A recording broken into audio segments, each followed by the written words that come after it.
14കാരിയായ പെൺകുട്ടിയെ ജോലിക്ക് നിർത്തി പീഡിപ്പിച്ചുവെന്നാരോപിച്ച് നടി ഭാനുപ്രിയക്കെതിരെ കേസ്. തമിഴ് മാധ്യമങ്ങളാണ് ഈ റിപ്പോർട്ട് പുറത്തുവിട്ടിരിക്കുന്നത്. മാസം 10,000 രൂപയാണ് നൽകിയിരുന്നതെങ്കിലും കഴിഞ്ഞ കുറെ മാസങ്ങളായി ഇവർ തുക നൽകിയിരുന്നില്ലെന്നും റിപ്പോർട്ടുകളിൽ പറയുന്നു. കൂടാതെ ഭാനുപ്രിയയുടെ സഹോദരൻ പെൺകുട്ടിയോട് അപമര്യാദയായി പെരുമാറിയിട്ടും താരം പ്രതികരിച്ചില്ലെന്ന ആരോപണങ്ങളും പുറത്തു വന്നിട്ടുണ്ട്. പെൺകുട്ടി ഇടയ്ക്ക് വീട് വിട്ടു പോയപ്പോൾ മോഷണക്കുറ്റം ആരോപിച്ച് പോലീസിൽ പരാതി നൽകിയതായും റിപ്പോർട്ടിൽ പറയുന്നു. ഭാനുപ്രിയയ്ക്കും സഹോദരനുമെതിരെ അന്വേഷണം നടത്തണമെന്നാവശ്യപ്പെട്ട് പെൺകുട്ടിയുടെ വീട്ടുകാർ ഇതോടെ രംഗത്തെത്തിയിട്ടുണ്ട്. ചുരുങ്ങിയ സിനിമകളിലൂടെ തന്നെ മലയാളി പ്രേക്ഷകർക്ക് പ്രിയങ്കരിയായി മാറിയ അഭിനേത്രികളിൽ ഒരാളാണ് ഭാനുപ്രിയ.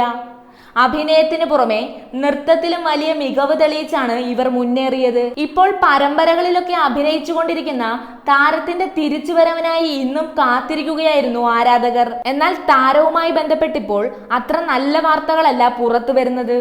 ഏതായാലും താരത്തിനെതിരെ ഉയർന്ന ഈ ആരോപണത്തിൽ ഞെട്ടി നിൽക്കുകയാണ് ഭാനുപ്രിയയുടെ ആരാധകർ.